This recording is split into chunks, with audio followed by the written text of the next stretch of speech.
breastfed babies are 50% less likely to die from sudden infant death syndrome than non-breastfed babies. That means that if you have 10 children that are at high risk for dying for SIDS, and you breastfeed all 10 of them, 5 of those babies will definitely live. I have had 3 children and breastfed each one of them. The first one I breastfed for 9 months, the second one I breastfed for 4 months, and the third one I breastfed for 8 months. Many people don't breastfeed because they think it's too difficult, or they don't understand the preventative steps that can be taken to make breastfeeding easier.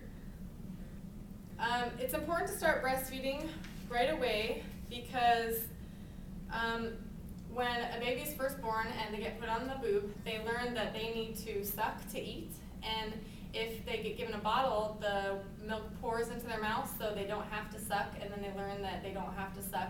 And when a mother tries to get the baby to suck, the baby doesn't, and they scream because they're not getting any milk, and it just becomes miserable for the mother and for the child. So it's really important to start breastfeeding right away. Breastfeeding is more convenient. It increases bonding between mother and child, and it has many health benefits for the mother and for the child. It's more convenient because in the middle of the night, the mother doesn't have to get up and make a bottle and measure out all the formula and heat it in the microwave. She can just roll over and put the baby on her boob. Or if she has to go somewhere, she doesn't have to pack up a diaper bag full of formula and sterilized water and find a place to heat the water. She can just grab her blanket and breastfeed her baby when she needs to. Also, if a mother is worried about having to spend all her time breastfeeding her baby, because they do eat every hour and a half, there are pumping machines that allow mom to have a break, so you can pump your breast milk and then have a break and someone else can feed the baby. Breastfeeding increases bonding because even though there are pumping machines, it does require that the mom spend most of the time with the child. And the mother spending more time with the child and breastfeeding, the skin contact also increases the bond between the mother and the child. And the child will associate the mother with the satisfaction of being fed instead of the bottle. So you won't have a 2-year-old that's drinking out of a bottle and deforming their teeth.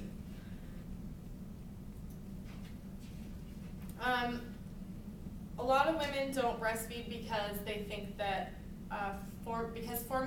because babies don't digest formula as well as they digest breast milk, they sleep a little bit longer. A newborn baby wakes up every hour and a half, roughly, maybe every hour. And formula-fed babies will sleep maybe up to 2.5 hours, so it allows the mom to have a little bit more sleep. But in the short run, that's not a very long period of time for the health of your child. Also, if a mother is bottle feeding or formula feeding someone else, she's not the primary, it doesn't have to be the primary one feeding the baby, so she has less responsibility with the child. And it also allows separation for the mother and the child. If you're breastfeeding, you can't drink, just like when you're pregnant. You can't smoke, you can't eat tuna fish, stuff like that because of mercury in it. But breastfeeding is healthier for the mother and for the child. Breastfeeding takes 300 calories a day from the mother, which helps her with weight loss. And according to a report produced by the Agency for Healthcare Research and Quality, which included 494 studies worldwide, mothers who breastfed had a reduced risk for type 2 diabetes, breast and ovarian cancer, and they also found that women who did not breastfeed had a much higher rate of postpartum depression. Breastfeeding is also healthier for the child. Breast milk is much easier for a baby to digest, and in the first 2 months that a mother is breastfeeding her child, she's not producing breast milk, she's actually producing something called colostrum, which has a very, very high amount of antibodies and vitamins and things that the child needs for brain growth and developmental things that formula just can't imitate. And according to a report done by the National Women's Health and Information Center, children who are breastfed have a reduced risk of ear infections, stomach viruses, diarrhea, respiratory infections, asthma, obesity, type 1 and 2 diabetes, and childhood leukemia, sudden infant death syndrome, and diseases that affect the gestational tract. It's really important for future parents, fathers, and mothers to understand the benefits of both breastfeeding and formula feeding so that they can make an educated decision on whether they want to breastfeed their child or not. And so that they can make a decision that they are happy with in the future and they don't regret later when they find out more information. If you are going to breastfeed, there are groups that support breastfeeding. There's a national group called the Leliche group.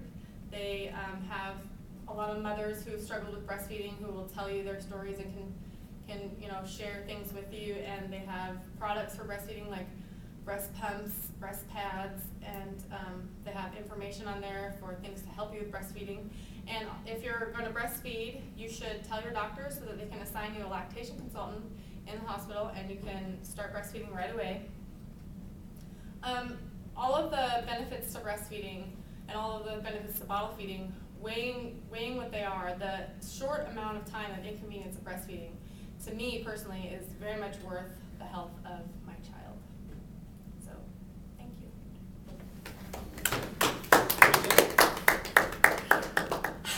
Given all your anxiety, you did excellent. Really?